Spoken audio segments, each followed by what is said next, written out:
Bonjour et bienvenue dans ce journal. Quel avenir pour le département du Val d'Oise avec la suppression de la taxe professionnelle? Le journal du dimanche a publié une liste des départements en état d'asphyxie financière, une liste où le Val d'Oise figure en bonne place, en deuxième position juste derrière les Vosges. Ils sont 15 départements en tout. Dans le Val d'Oise, le président socialiste du Conseil général a adressé une lettre aux présidents d'associations pour leur exprimer son inquiétude quant aux conséquences pour le monde associatif des projets de réforme des collectivités territoriales et de la fiscalité locale. Didier Arnal participait lundi à un meeting protestataire contre ces réformes à l'occasion de l'ouverture du congrès des départements de France. Marie Chaudet y était. Le Val d'Oise en très mauvaise posture financière d'après le journal du dimanche. Une situation critique connue de Didier Arnal, président du Conseil général. À cet endettement, il craint de voir s'ajouter les réformes des collectivités territoriales. Quand on s'en tient uniquement à l'indicateur du niveau d'endettement et qu'on prend la situation du Val d'Oise fin 2007, je souligne fin 2007, effectivement, le fait d'avoir à la fois multiplié les investissements dans ce département, refusé d'augmenter la fiscalité comme l'ont fait tous les autres conseillers généraux en 2004, et d'avoir aujourd'hui un retournement de situation, notamment sur les rentrées fiscales, amène une situation, c'est vrai, assez difficile pour le Val d'Oise. À droite, les conseillers généraux s'interrogent sur les conséquences que pourrait avoir la réforme et réclament un débat ouvert. Donc il faut, je crois, attendre serein. Il faut admettre que les réformes sont indispensables. Il faut que chaque élu joue son rôle dans le cadre du débat.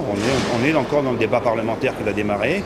Je pense qu'il est encore temps de faire modifier un certain nombre des éléments de ces lois et puis de les rendre plus adaptés aux besoins des collectivités. De son côté, le conseiller général Alain Léquine met en garde le gouvernement. Selon lui, ce projet de loi est explosif.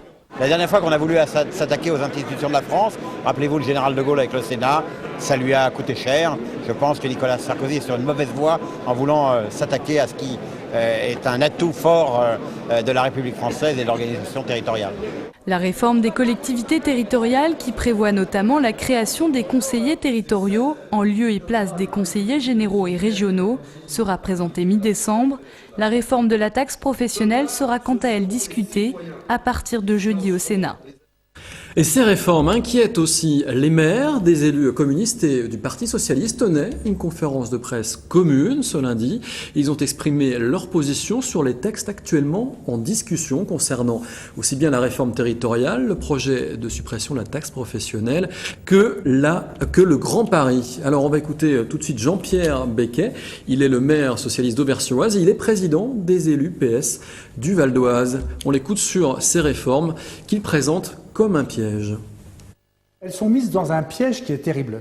Ou elles veulent maintenir le niveau de services publics locaux, et alors il faut augmenter les impôts. Ou alors, pour maintenir le niveau d'impôt, qui souvent est déjà très élevé pour les habitants, et donc beaucoup de maires peuvent être tentés de dire on maintient les impôts locaux. Et dans ce cas-là, il va falloir qu'on réduise les services à la population, qu'on réduise les subventions aux associations, ou qu'on réalise moins d'équipements. Mais si on réalise moins d'équipements, on fait travailler moins les entreprises, et donc c'est mauvais pour le pays. Voilà, interview recueillie par Johan Bensoussan. En bref, les salariés licenciés d'ABB à Saint-Ouen-l'Aumône obtiennent une prime de licenciement de 40 000 € après plusieurs semaines de négociations. Les employés ont finalement accepté la dernière proposition de la direction. L'accord n'est pas encore signé, mais ce n'est plus qu'une question. Les salariés d'ABP ont voté la reprise du travail. 306 personnes sont concernées par les licenciements sur le site de Saint-Ouen-l'Aumône dans le Val d'Oise. En bref, première cérémonie de remise des diplômes à l'université de Cergy-Pontoise. C'est ce samedi. Des centaines de jeunes diplômés de licence professionnelle, de master et doctorat se verront remettre officiellement leur diplôme, aboutissement de plusieurs années d'études. Zoom maintenant sur une expo après Bruxelles et avant Paris, Anvers et Montréal. L'artiste peintre Martine Dion expose ses toiles jusqu'au 6 décembre prochain au restaurant Sous le Porche à Auvers-sur-Oise. Une étape obligée pour celles qui résident dans la commune. Une exposition où l'artiste fait découvrir une quarantaine de peintures comme autant d'images de sa pensée. Une rencontre tout en couleurs signée Johan Bensoussan.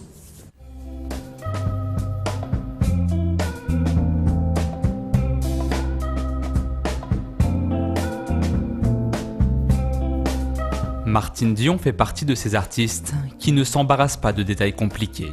Une peinture colorée à l'instinct et qui va droit à l'essentiel.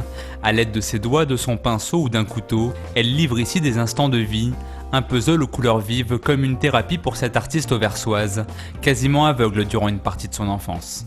Quand les médecins me disaient « Bon, allez, petit à petit, t'inquiète pas, ma chérie, tu vas revoir, mais en premier, tu vas voir les couleurs. » Et vous pouvez savoir la joie que c'était pour moi de me dire « Mais je vois le rouge, je vois le bleu, je voyais les couleurs. Le noir aussi, je le vois, mais les couleurs, c'était pour moi une joie terrible. » Et dans mes tableaux, j'ai voulu garder ces couleurs pour que ça garde la joie quelque part.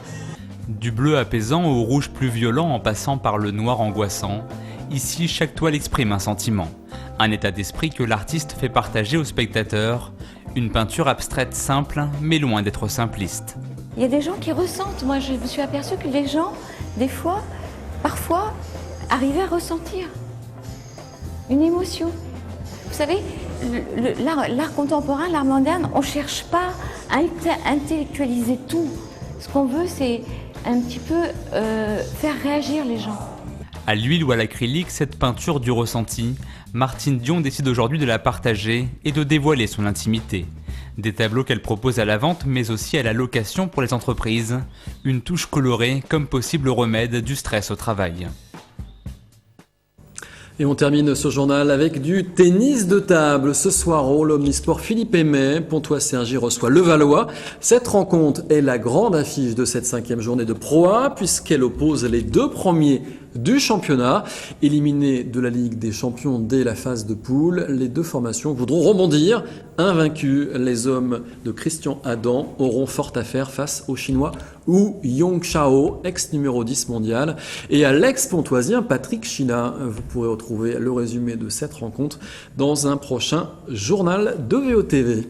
Voilà, cette édition se termine. Merci encore de l'avoir suivi. L'info continue bien sûr sur rionews.fr. On se retrouve demain.